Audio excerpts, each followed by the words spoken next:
श्री राजवैश्य श्री राम जी सभी साथियों, हमारे बीच में कभी ये माना गया कि मोदी से ज्यादा ताकतवर प्रधानमंत्री नहीं।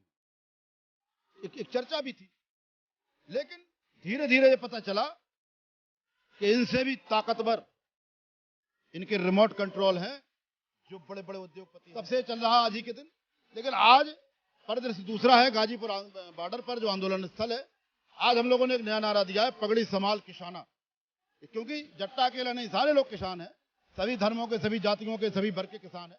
तो हम सारे लोगों ने आज पगड़ी धारण की हुई है। हम पगड़ी धारण नहीं करते हैं, सरदार लोग करते हैं, लेकिन आज हमने पगड़ी पहना है, सम्मान बड़ा महसूस हो रहा है। और आज हम लोगों ने व्रत भी लिया है कि कोई भी पगड़ीधारी किसी प्रकार के तंबाकू का प्रयोग खाने पीने थूकने की नहीं करेगा। नमस्कार, मैं हूं आपके साथ मनीषा डिंडोरिया। स्वागत है आप सभी का द बोलती बंद पर। इस वक्त मैं गाजीपुर बॉर्डर पर खड़ी हूं। आज यहां पर पगड़ी संभाल जट्टा सम्मान दिवस बनाया जा रहा है। मेरे साथ भारतीय किसान यूनियन के प्रदेश अध्यक्ष राजवीर सिंह जी हैं। सर, सबसे पहले तो आपसे ये पूछना चाहूँगी, जो पगड़ी संभाल जट्टा ये सम्मान दिवस आप बना रहे हैं किसानों के साथ में, इसके बारे में हमारे दर्शकों को कुछ बताइए। क्या है ये पगड़ी संभाल जट्टा? मनीषा जी, आपका धन्यवाद है, महत्वपूर्ण प्रश्न पूछा आपने। पगड़ी संभाल जट्टा ये सरदार भगत सिंह जी, जो शहीद आजम भगत सिंह जी के नाम से जाने गए, उनके ताऊ जी थे सरदार अजीत सिंह।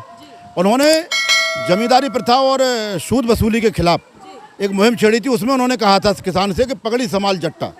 तब से चल रहा आज ही के दिन, लेकिन आज परिदृश्य दूसरा है। गाजीपुर बॉर्डर पर जो आंदोलन स्थल है, आज हम लोगों ने एक नया नारा दिया है, पगड़ी संभाल किसाना। क्योंकि जट्टा अकेला नहीं, सारे लोग किसान हैं, सभी धर्मों के, सभी जातियों के, सभी वर्ग के किसान हैं। तो हम सारे लोगों ने आज पगड़ी धारण की हुई है। हम पगड़ी धारण नहीं करते हैं, सरदार लोग करते हैं, लेकिन आज हमने पगड़ी पहना है, सम्मान बड़ा महसूस हो रहा है। और आज हम लोगों ने व्रत भी लिया है कि कोई भी पगड़ीधारी किसी प्रकार के तंबाकू का प्रयोग खाने पीने थूकने की नहीं करेगा। बड़ा सम्मानीय महसूस कर रहा हूँ मैं आज पगड़ी संभाल दिवस को। जहाँ तक मैंने इस बारे में पढ़ा है, पगड़ी संभाल जट्टा के बारे में, 1907 में ब्रिटिश सरकार ने ऐसे 3 काले कानून लेके आए थे जो कि किसान विरोधी थे। वही हिस्ट्री मेरे ख्याल से अभी रिपीट हो रही है, क्योंकि बीजेपी सरकार भी 3 ऐसे कानून लाई है जिसको आप लोग काले कानून बता रहे हैं। तो क्या इसमें समानताएं हैं? आप मुझे बता सकते हैं, क्या ब्रिटिश सरकार की जैसा काम कर रही है बीजेपी सरकार? ये प्रकृति का नियम रहा है। इतिहास अपने आप को कभी ना कभी दोहराता जरूर है। आज वो इतिहास अपने आप को दोहरा रहा। फिर 3 काले कानून, और फिर हिंदुस्तान की हमारी जो मातृभूमि है, उनके बेटे, उनके लाल, उनके किसान आज फिर दिल्ली के बॉर्डर पर आंदोलन के लिए बाध्य हैं। हम इन 3 काले कानूनों को बिल्कुल किसी रूप में स्वीकार नहीं करेंगे, इनको वापस करा करके ही रहेंगे। तो बिल्कुल सच कहा मनीषा जी आपने। 1907 वो आज माहौल फिर है, आज फिर वो इतिहास दोहरा रहा है। और परमात्मा की कृपा रहेगी तो किसान सम्मान पूर्वक अपने घर जा करके फिर खेती में लगेगा और ये 3 काले कानून वापस होंगे। लेकिन देश तो अब आज़ाद हो चुका है ना। वो कानून बनाए थे ब्रिटिश सरकार ने जब देश आज़ाद नहीं हुआ था, जब देश गुलाम था। आज देश आज़ाद है, लेकिन बीजेपी सरकार इस तरीके का कार्य कर रही है, काले कानून बना रही है जो कि किसान विरोधी हैं। आप लोग इसीलिए धरने पर बैठे हैं। तो क्यों ये सब किया जा रहा है बीजेपी सरकार? क्या देश आज़ाद हो गया, अभी तक उसी में ही अटकी हुई है? देश में ये माना गया कि मोदी से ज़्यादा ताकतवर प्रधानमंत्री नहीं हुआ।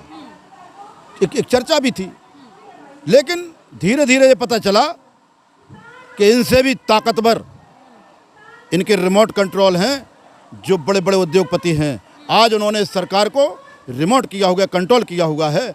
और इसके द्वारा जो भी ये कानून बनाए गए हैं, इनमें फ्रंट पेज पर तो लिखा है कि किसानों का कल्याण, और जब इसका पेज पलटते हैं तो उसमें लिखा है कि उद्योगपतियों का कल्याण और किसानों का विनाश।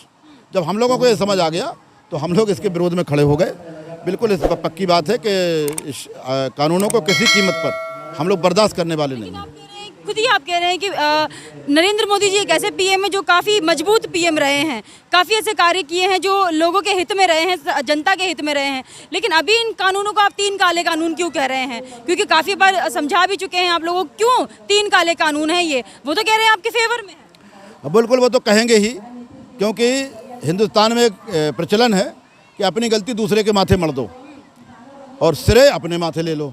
तो जब उनको पकड़ में आया कि ये कानून खराब हैं, तो वो उल्टा कहने लगे कि हमारे पक्ष में है। अगर मेरे पक्ष में थे तो माननीय सर्वोच्च न्यायालय ने तुमको फटकार क्यों लगाई? माननीय सर्वोच्च न्यायालय ने क्यों कहा कि ये एज इट इज लागू होने की स्थिति में इनको होल्ड किया जाए, कमेटी बनाई जाए। हालांकि वो कमेटी में ऐसे संदिग्ध लोग रखे गए थे सरकार के सिफारिश के द्वारा कि वो खुद ही भाग गए बेचारे। फिर सरकार ने माना कि हम 1 दर्जन संशोधन कर सकते हैं। फिर सरकार ने माना कि इनको हम होल्ड कर देंगे, इन पर कमेटी बना देंगे। तो जब सारी चीज़ें मानते चले जा रहे हैं तो फिर ये भी मान जाएं कि ये कानून देश के किसान के कल्याण के लिए नहीं है, देश के कल्याण के लिए नहीं है। इनको वापस करें और किसानों के साथ बैठ करके बहुत ही पारदर्शिता के साथ और मजबूत कानून बनाए जिससे देश मजबूत हो। जी, तो आज आप पगड़ी समाल जट्टा ये दिवस यहाँ पर मना रहे हैं गाजीपुर बॉर्डर पर, इससे क्या लगता है कि सरकार पर कुछ असर पड़ेगा? लगातार जब लंबे आंदोलन चलते हैं तो आंदोलन में इस तरह के इवेंट आते रहते हैं, इस तरह के मौके आते रहते हैं। तो ये हमारे मौके हैं। हमें हर काम से हम सरकार पर एक असर डालने का प्रयास कर रहे हैं, सरकार को समझाने का प्रयास कर रहे हैं। तो इस तरह से आज जब हमारे सारे लोगों ने पगड़ी बांधी हुई है तो निश्चित सरकार के मनोबल पर असर पड़ेगा कि सरकार को जिसको सरकार दबाना चाह रही है, किसान को घर वापस भेजना चाह रही है, किसान को डराना चाह रही है, धमकाना चाह रही है, वो किसान पगड़ी बांधकर सम्मानपूर्वक खड़ा हुआ है तो उनको समझ में आ जाएगी कि किसान डरने वाला नहीं है ना भागने वाला है। अभी मैं आपको सुन रही थी, स्टेज से आप सबको संबोधित कर रहे थे, बता रहे थे कि यहाँ पर कूलर पंखे सब लगाए जा रहे हैं, सारे इंतजाम हो रहे हैं, यानी कि प्लानिंग लंबी है, अभी आंदोलन खत्म नहीं होने वाला है। देखिए, मनुष्य प्रकृति का दास है। प्रकृति जैसा चलाती है उसको वैसा चलना पड़ता है। हम भी आंदोलनकारी भी, अभी हमारे बीच में जाड़ा था, हम लोगों ने सर्दी से बचने के उपाय किए। बीच में बरसात आ गई तो उससे भी बचने के उपाय किए। अब गर्मी आ गई है तो इससे भी बचने के उपाय कर रहे हैं। हमारे मंच के आगे टेंट लग रहा है और बढ़िया उसमें पंखे भी लगवाए जाएंगे। हमारे जो तंबू हैं, हमारे जो रुकने के डेरे हैं, वो सभी प्लास्टिक के पन्नी से या बांसों से बने हुए हैं, गर्मी को नहीं रोक पा रहे हैं। हम लोगों ने तराई से, उत्तराखंड से और गंगा की कटरी से बढ़िया जो घास होती है, जिसकी चटाई बनती है, मैट बनती है, उनका ऑर्डर दे रखा, वो आएंगे और सारे के सारे मकान हमारे उसमें कन्वर्ट कर दिए जाएंगे। बढ़िया ठंडक का एहसास होगा, कूलर पंखे सभी होंगे। और अगर सरकार इसी तरह परेशान करती रही तो एसी भी लगा लेंगे, कोई बड़ी बात नहीं है, क्योंकि हिंदुस्तान की जीडीपी को सुधारने वाले लोग हैं, हम एसी तो लगा ही सकते हैं। बहुत बहुत धन्यवाद आपका। ये थे हमारे साथ भारतीय किसान यूनियन के प्रदेश अध्यक्ष राजबीर सिंह जी। इनका यही कहना है कि जो पगड़ी संभाल जट्टा दिवस यहाँ पर मनाया जा रहा है, ये अपने आप में ही इतिहास दोहरा रहा है, क्योंकि जब ब्रिटिश सरकार ने 3 काले कानून लाए थे भारत के किसानों के लिए, उस वक्त उनकी उनसे ज़मीनें छीन ली थी, ऐसे उन पर प्रहार किए गए थे जिससे कि उनकी फसलें बर्बाद हो गई थी, उनकी ज़िंदगी बर्बाद हो गई थी। वही 3 काले कानून ये बता रहे हैं कि मोदी सरकार लेकर आ रही है, तो इतिहास अपने आप को दोहरा रहा है यहाँ पर। आप हमारे साथ ऐसे ही बने रहिएगा, देखते रहिए द बोलती बंद, क्योंकि अब देश बोलेगा।